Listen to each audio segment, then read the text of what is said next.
Hi,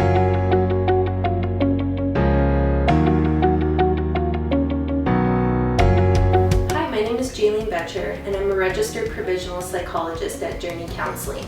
Today I'm going to be talking about bullying and what you can do as a parent to support your child.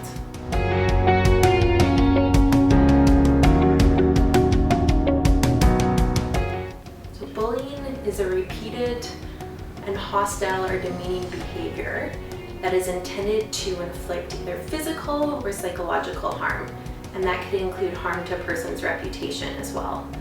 Bullying often is associated with a power differential, so people of maybe a higher physical or social power status tend to really assert dominance and control on others. So unfortunately, most youth do not report bullying, as they may feel embarrassed, afraid, or may fear further social isolation. So as a parent, it's extremely important to continue to monitor your child's behavior and to look for any shifts or changes in their baseline. It's also important to familiarize yourself with some of the warning signs associated with bullying.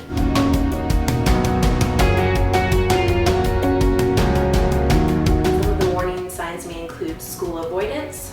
So if your child complains of being ill in order to avoid school, skipping school, as well as a decrease in performance at school. And this might be with attention and focus, as well as with grades. It's also important to monitor if your child is not coming home with personalized items, or if their items have been damaged and they don't have a reasonable explanation for this. And anytime you see bruises, cuts, bumps, it's also important to follow up.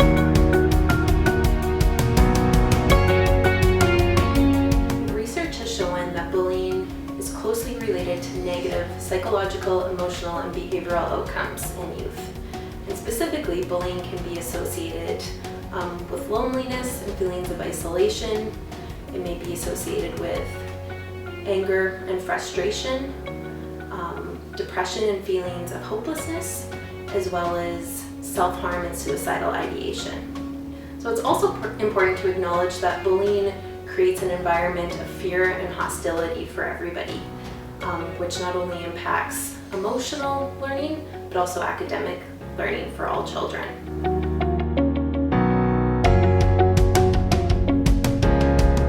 Bullying rates in Canada are higher than 2/3 of other Western countries. And it's estimated that 75% of Canadians will experience bullying at some point over their lifetime. 1 in 3 youth experience bullying. And youth who are of a minority, so whether they have an exceptionality, identify as LGBTQ, or of a different ethnicity, they are 3 times more likely to be bullied. But I find that the most alarming statistic is that in 90% of cases, people are present. And so oftentimes, bullies try to create the illusion that the bystanders are on their side, which instills fear and makes it very hard for people to speak up. But research has also shown that in 57% of cases where somebody spoke up, the bullying ceased within 10 seconds.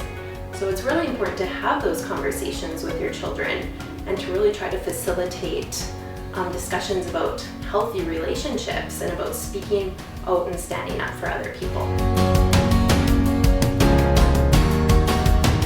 So first of all, it's important to take all reports of bullying seriously and to validate your children or teenager for coming forward and discussing bullying, because that takes a lot of courage.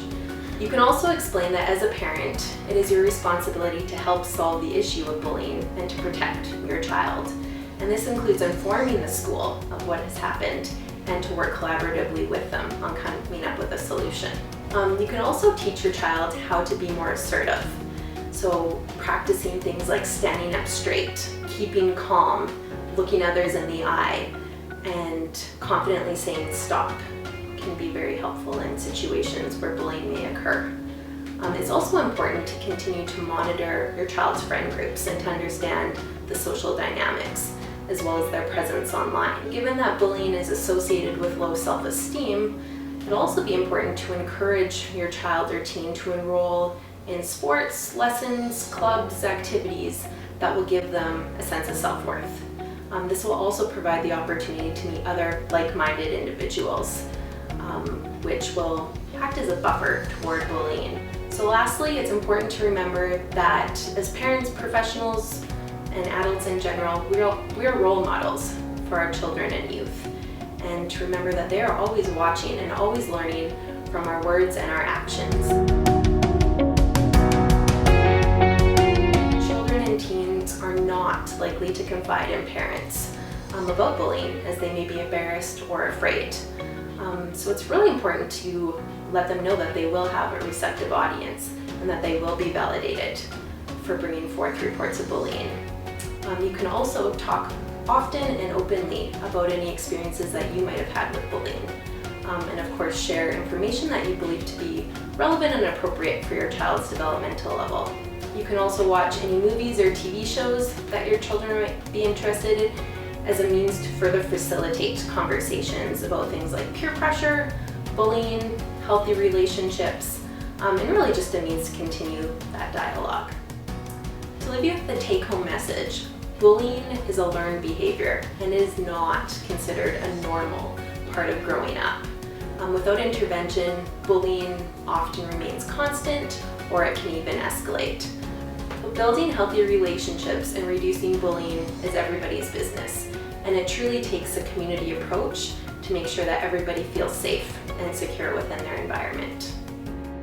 If you have any further questions about bullying, or are concerned that your child or teenager may be being bullied, feel free to contact Journey Counselling for further information.